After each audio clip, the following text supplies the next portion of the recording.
Hello everyone, I hope you all are fine. And yesterday we did the 5 rules of verb. So today we will continue with our remaining rules. तो चलिए सबसे पहले हम एक quick revision दे लेते हैं अपने कल जो हमने रूल्स किए थे। तो हमने कल क्या पढ़ा था कि भाई जहाँ पर भी हम जो हमारी वर्ब होती है वो सब्जेक्ट के अकॉर्डिंग यूज़ किया जाता है, यानी कि अगर हमारा सब्जेक्ट सिंगुलर है तो हमारी जो वर्ब है वो भी सिंगुलर ही होगी। अगर हमारा सब्जेक्ट प्लूरल है तो हमारी वर्ब भी प्लूरल ही होगी। और अगर कहीं पर हमारे दो या दो से ज़्यादा जो नाउन हैं या फिर जो प्रोनाउन हैं, अगर उनको एंड के थ्रू कनेक्ट किया गया है तो भी हम प्लूरल वर्ब का यूज़ करेंगे।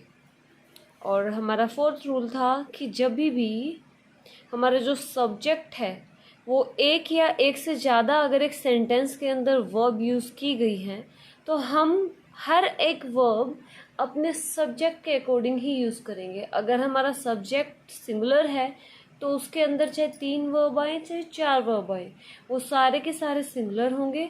अगर सब्जेक्ट प्लूरल है तो हमारी सारी वर्ब की फॉर्म्स जो होंगे वो प्लूरल में ही काउंट होंगी। और नेक्स्ट था कि अगर हमारे सेंटेंस के बीच में फ्रेजल वर्ब का यूज़ हुआ हो, हमारे सब्जेक्ट और वर्ब के बीच में फ्रेजल वर्ब आई हो, कोई फ्रेज आया है कंप्लीट, तभी भी हम हमारी जो वर्ब है वो हमारे सब्जेक्ट सिंगुलर या प्लूरल के अकॉर्डिंग यूज़ करेंगे। तो उम्मीद है कि आप लोगों को ये समझ में आए होंगे कल। अब हम अपने आगे के रूल्स शुरू करते हैं। तो हमारा नेक्स्ट रूल है when two or more singular nouns or pronouns are connected by or nor use a singular verb। ये कहता है कि जहाँ पर भी दो या दो से ज़्यादा जो हमारे सिंगुलर नाउन या प्रोनाउन को और वर्ड या फिर नोर के साथ कनेक्ट किया गया हो तो हम अपनी वर्ब को सिंगुलर ही यूज़ करेंगे। यानी कि अगर नाउन या प्रोनाउन जो सिंगुलर है उसके साथ हमने और या नोर को कनेक्ट किया है तो हमारी जो वर्ब होगी वो सिंगुलर ही होगी। एज हमारा एग्जाम्पल है द चेयरपर्सन और the CEO approves the proposal before proceeding, कि या तो चेयरपर्सन या फिर जो CEO है वो प्रोसेस से पहले जो प्रपोजल है उसको अप्रूव कर देगा या करता है। तो यहाँ पर और या नो वर्ड का यूज़ जहाँ भी हम करते हैं तो इसका मतलब हम दो लोगों की एक साथ बात नहीं कर रहे होते हैं, दो चीज़ों की एक साथ हम बात नहीं करते हैं, बल्कि उनको अलग अलग ही यूज़ किया जाता है, उनको सिंगुलर रूप में यूज़ किया जाता है कि या तो चेयरपर्सन या फिर CEO। तो यहाँ पर हम एक ही इंसान की बात करेंगे, या तो वो इंसान काम करेगा पहले वाला या फिर दूसरे वाला करेगा। तो हमारा जो सब्जेक्ट है वो यहाँ पे सिंगुलर ही होता है, तो उसके साथ हम हमारी वर्ब भी सिंगुलर ही रखेंगे, ना कि और या नोर को देख के लगेगा कि तो दो लोगों को बात करने लग गया है यहाँ पे। तो हम नहीं, वो दो लोगों की बात नहीं कर रहा है। और का मतलब होता है या तो ये इंसान या फिर ये दूसरे वाला, यानी कि वो एक ही काम करेगा, दोनों साथ में नहीं कर रहे हैं। अब हम एक एग्जाम्पल लिखते हैं। Neither Mohan nor Sita is doing the work properly। यानी कि ना तो मोहन और ना ही सीता काम को अच्छे से कर रहे हैं।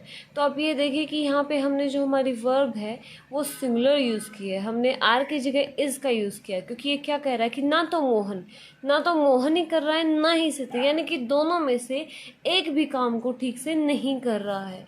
और हमारा रूल कहता है कि जहाँ पर और या फिर जो नॉर वर्ड का अगर हमने यूज़ किया है तो वहाँ पर हमारी जो सिंगुलर सब्जेक्ट के अकॉर्डिंग हमारी जो वर्ब होगी वो सिंगुलर ही होगी। तो यहाँ तक आप लोगों को समझ आ गया होगा, नहीं आया है तो प्लीज़ आप मुझे बताइएगा, मैं और अच्छे से आपको समझाऊंगी। नेक्स्ट रूल है when a subject contain both singular and plural noun or pronoun joined by or nor the verb should agree with the part of the subject that is closest to the verb. This is also called the rule or proximity. अब इसमें देखिए, ऊपर वाले sentence में तो क्या था कि अगर दो नाउन या प्रोनाउन के बीच में, सिंगुलर नाउन या प्रोनाउन के बीच में अगर और या नोर आया है तो हमारी वर्ब भी जो है वो सिंगुलर ही होगी। अब ये यहाँ पर क्या बात कर रहा है, और नोर को देख के आप ये मत समझना कि कंफ्यूजिंग है, ध्यान से देखिए। ये कह रहा है when a subject contain both singular and plural noun, यानी कि एक सेंटेंस के अंदर जब दोनों चीज़ें हों, यानी कि नाउन सिंगुलर है या फिर जो प्रोनाउन है प्लूरल है, यानी कि एक चीज़ सिंगुलर है और दूसरी प्लूरल अगर आप लोगों को दी गई है और उन दोनों को और या फिर नोर के साथ जोड़ा गया हो, तो आपकी जो वर्ब है वो जो क्लोजेस्ट, यानी कि जो उसके पास वाला होगा, जो भी सब्जेक्ट हो उसके पास वाला जो सब्जेक्ट है वर्ब उसी के अकॉर्डिंग आएगी। अगर मान लीजिए उसके पास वाला सब्जेक्ट सिंगुलर है तो वर्ब सिंगुलर होगी, अगर वो सब्जेक्ट प्लूरल है तो वर्ब भी हमारी प्लूरल होगी। एग्जाम्पल के थ्रू मैं आपको समझाती हूँ। देखिए, अगर हम लिखें the student or the teachers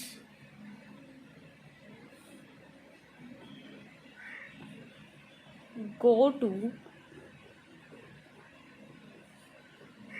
Delhi today, कि या जो हमारे जो स्टूडेंट है या तो स्टूडेंट या फिर जो टीचर्स हैं वो आज दिल्ली जा रहे हैं।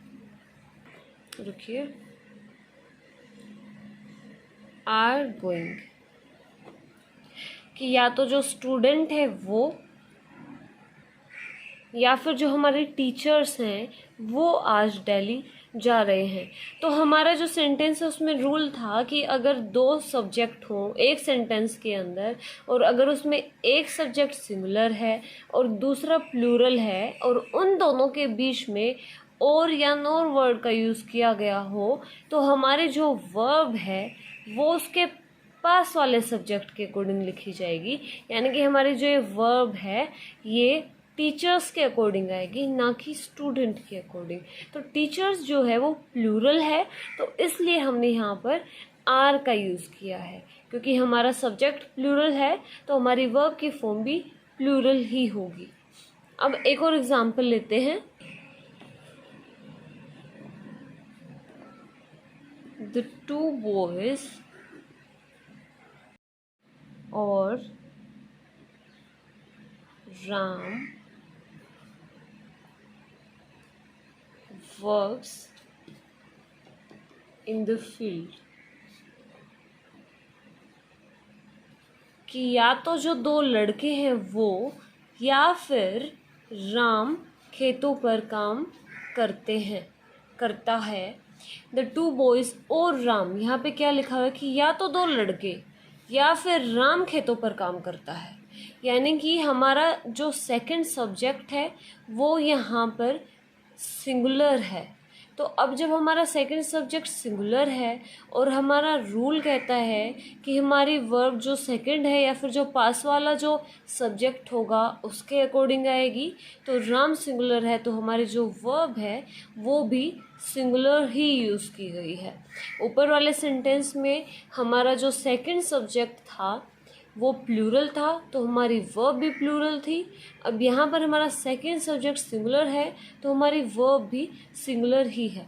आपको एक नॉर्मल सी चीज़ समझाती हूँ, आप इसके चक्कर में मत पड़िए ज़्यादा कि कौन सा सिंगुलर है क्या प्लूरल है। आपको इतना ध्यान रखना है कि देखिए कि जैसे हमारा जो फर्स्ट सब्जेक्ट है और फिर हमारा जो सेकंड सब्जेक्ट है, तो हमारी जो अगर उन दोनों के बीच में और दिया है तो हम अपनी वर्ब को सेकंड सब्जेक्ट के अकॉर्डिंग लगाएंगे कि हमारा सेकंड सब्जेक्ट सिंगुलर है या फिर प्लूरल है। अब हम चलते हैं हमारे नेक्स्ट रूल की तरफ।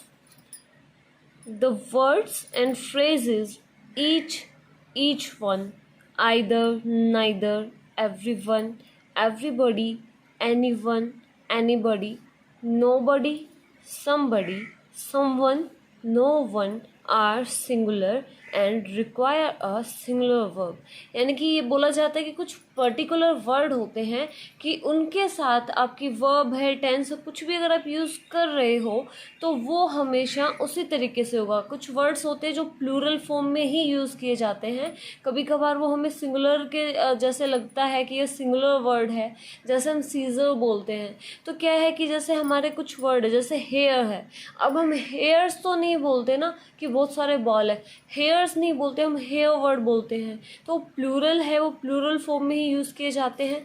तो ऐसे ही हमारे वर्ड्स है या फिर फ्रेजेस हम बोल सकते हैं कि ये वो हैं जो हमेशा सिंगुलर ही होते हैं, इनको सिर्फ सिंगुलर फॉर्म में ही यूज़ किया जाता है, और इनके साथ जो हमारी वर्ब होती है वो भी हमेशा सिंगुलर ही रहेगी। अब देखिए ईच का मतलब क्या होता है? प्रत्येक, यानी कि एक पर्सन की बात की जा रही है, तो जब एक की बात होती है तो सिंगुलर ही वर्ब यूज़ की जाएगी।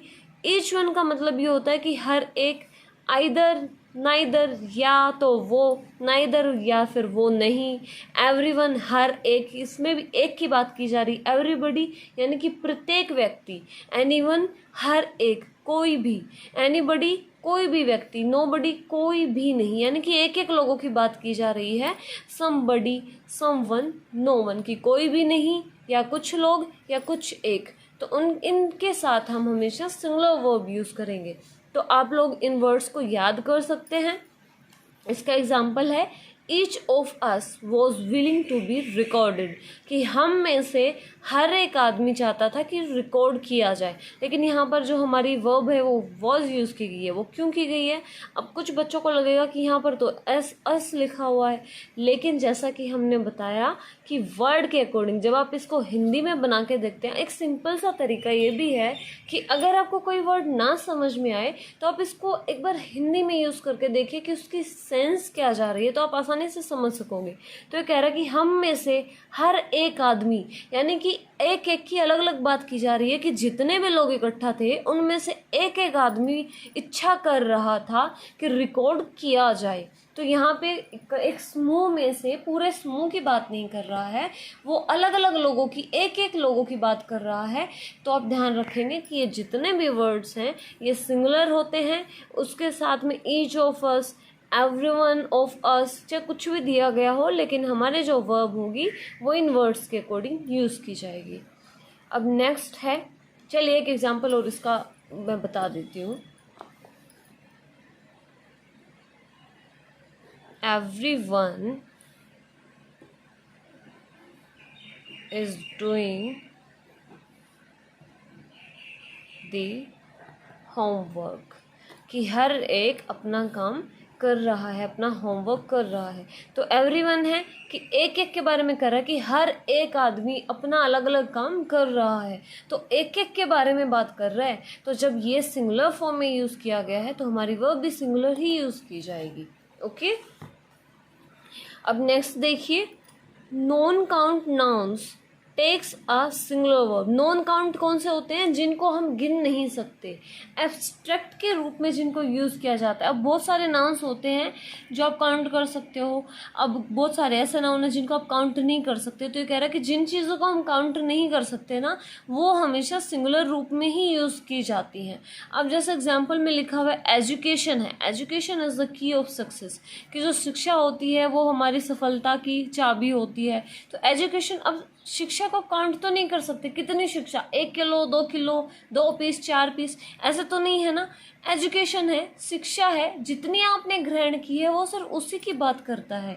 तो हमारे जो नॉन काउंटेबल जो नाउन्स होते हैं वो हमेशा सिंगुलर वर्ब का यूज़ करते हैं। जैसे हमारे और भी जैसे कुछ वर्ड्स होते हैं, जैसे वर्क है, आप काम को भी नहीं गिन सकते, कितना काम किया था आज दिन में, 2 किलो काम किया था, या फिर 2 घंटे काम, 2 घंटे एक अलग चीज़ है, तो कि 2 किलो काम कर रहे हो, कितना काम किया था तुमने। या फिर जैसे हैप्पीनेस है, हैप्पीनेस इज़ द ओवरलोडेड, या happiness is the best health medicine, ऐसा आप कुछ भी बोल सकते हो, कोई भी सेंटेंस आप बना सकते हो।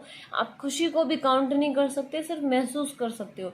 यानी कि आप एक तरीके से ये भी बोल सकते हैं कि ना गिनने वाली वो एब्स्ट्रैक्ट चीज़ें जो सिंगुलर फॉर्म में यूज़ की जाती हैं। एब्स्ट्रैक्ट कुछ चीज़ें अलग होती हैं, abstract noun is a different thing. लेकिन जैसे आप लोगों को समझ में आए, जो इजी वे लगता है आप उस तरीके से समझ सकते हैं। आपको समझ आना चाहिए, आप वर्ड उसके अकॉर्डिंग से कुछ भी यूज़ कर रहे हो। तो नॉन काउंटेबल जो आप गिन नहीं सकते वो हमेशा सिंगुलर फॉर्म में यूज़ की जाती है। उसके बाद है काउंटेबल नाउन्स एज, कि कुछ काउंटेबल नाउन्स होते हैं जैसे अर्निंग्स की कमाई, गुड्स सामान, odds surroundings, proceeds, contents and valuables. Valuables यानी कुछ चीज़ें हैं, प्रोसीड है कोई भी काम हो रहा है, कंटेंट है यानी कि कुछ रिलेटेड चीज़ें हैं, किसी चीज़ से कुछ इकट्ठा किया गया डेटा है। सराउंडिंग्स यानी कि हमारे चारों तरफ का जो भी है। ऑड्स है कि हमारी वो जो चीज़ें हैं वो सब कुछ। And valuables only have a plural form and take a plural verb, कि कुछ काउंटेबल नाउन्स हैं, अर्निंग्स है, goods, odds, surroundings, proceeds, content and valuables. ये वर्ड्स आप लोगों को याद करने होंगे कि ये जितने भी हैं ये हमेशा प्लूरल फॉर्म में ही होते हैं और इनके साथ जो हमारी वर्ब लगती है वो हमेशा प्लूरल ही होती है। अब कई सोचेंगे कि माई अर्निंग्स आर प्रॉफिटेबल, कि अर्निंग्स होती है कमाई। अब कमाई देखने में तो कमाई वर्ड तो सिंगुलर है, लेकिन कमाई वर्ड सिंगुलर नहीं है।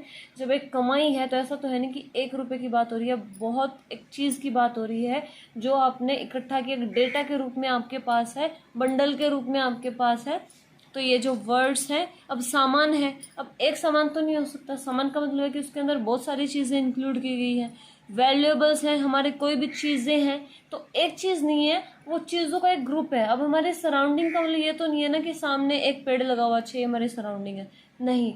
चारों तरफ जिन चीज़ों से हम घिरे हुए वो एक नहीं, वो बहुत सारी चीज़ों से हम घिरे हुए हैं।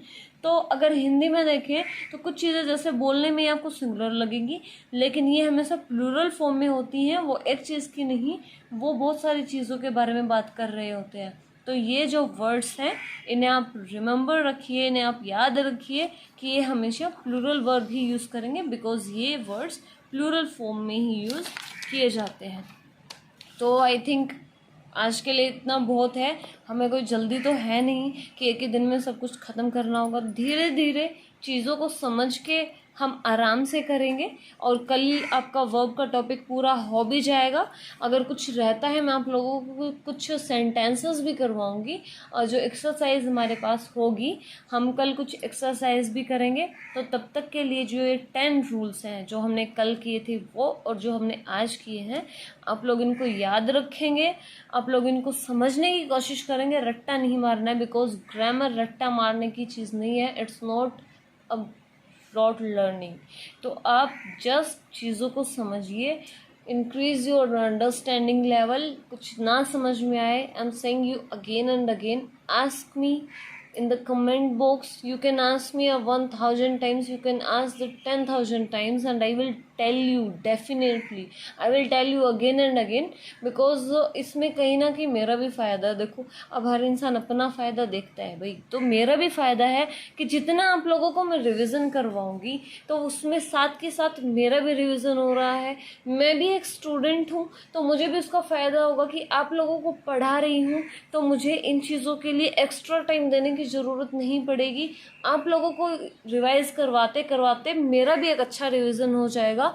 मेरे माइंड में जो चीज़ें हैं मुझे बार बार बुक उठाने की ज़रूरत नहीं पड़ेगी, एक ही बार में मुझे भी अच्छे से याद हो जाएगा। तो आप लोगों के भी थैंक यू कि आप लोगों की वजह से मुझे भी अपना रिवीजन करने का अच्छा मौका मिल रहा है। तो गाइज अगर कुछ भी समझ में ना आया हो, if anything is not understand to you, then you can tell me and you can ask me again and again, but try to understand the things, try to learn with an open mind, with a relaxed mind. So just subscribe the channel, like the video and share as possible, and thank you so much. Bye bye, take care.